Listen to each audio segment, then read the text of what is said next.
is interested, in fact, to get into the details more narrowly. So that would just be a matter of procedure and within counter development how you could actually just provide different versions of these things to make it still maintain it as interesting for the public.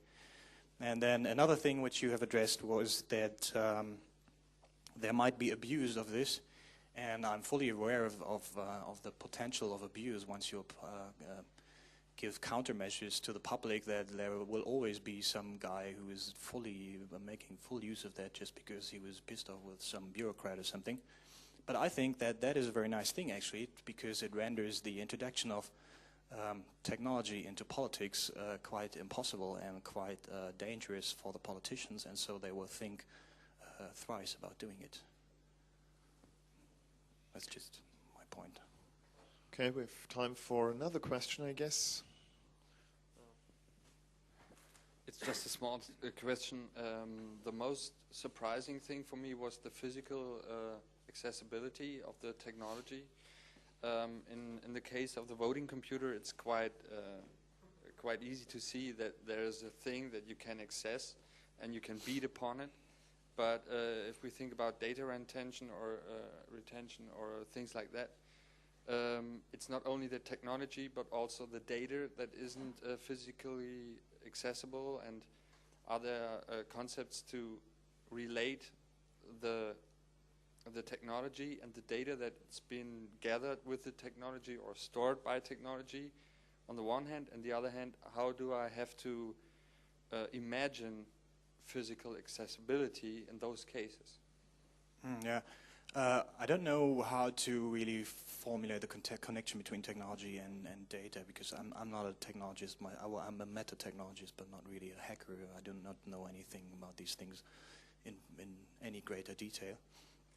I could tell you some nice philosophical theories about it later, but yeah, I mean, what we really need is to this sort of physical accessibility. I mean, another term to phrase this would be sabotage. To simply, what we have to do is to provide sabotage devices for any sort of procedures or processes which are potentially politically biased or which have a tendency to lean themselves to bad dystopian political scenarios. So that, I mean, that's like the core idea I have in my subversive mind in the back. To really, and that would be like also as you said, to have a proactive thing of this in mind as well, not just to disturb certain things or to avoid or to refrain from using communication because it can be intercepted, but also to sabotage your opponent by a number of different means. Yeah, maybe a comment. We should, in a way, I think we should try to live with the fact that we already, since so long time, we delegated part of our lives to experts. So technology is just another field, but since so many years, we delegated our health to doctors. We trust them in a way. The fact that maybe the fact that they are enough, they have enough doctors on the market, and they not always agree one with the other, gives us a kind of access to what they say and contradict and stuff like this. But still, we don't really understand what they say and what they do to ourselves.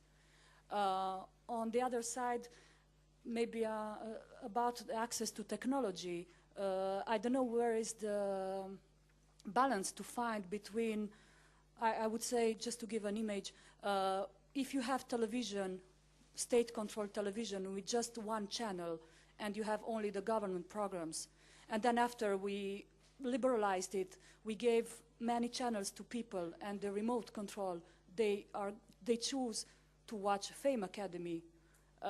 We should try to learn to live with. Also, not everybody wants to be educated. Yeah, thank you for this comment. That's true, of course, but I mean, this whole discussion is really going on in this whole big chunk of debates about the knowledgeable society and about the impact of experts in a society which consists and decides exceedingly more based upon scientific opinion and expert opinion. So I think that is a general feature of our society. It does not only grow more complex in the field of medicine or in the field of technology, it grows more complex everywhere because everything is being transcended by scientific knowledge. And but I do believe that this idea I had about having free independent technologists, or free independent experts in general, who are trying to produce unbiased translations of complex going-ons, is a very important thing in there. So, because one big problem in the knowledge of a society is that we do have a lot of fake experts. I mean, we do have all sorts of politicians employ their own experts, and they tell them in advance what they're supposed to find out. I mean, in the US, you have really terrible scenarios. You have this Cato Institute, which is a totally right-wing think tank, and they have idiots like Thomas Moore in there, who's being paid by the oil industry, to produce large amounts of data which state that global warming is a very nice thing indeed, and we should support our industry but in producing more carbon dioxide. And then the bad thing, of course, is that the politicians say, hey, we have this other guy, he says entirely different things, so we decide independent of your expert opinion. And so I believe that this thing, the idea of having free independent experts and establishing these free independent experts within society as some sort of an institution in the same way we have the free independent press is a very important thing. Okay, we've run out of time. You can talk to Sandro in person, I guess. He'll be here for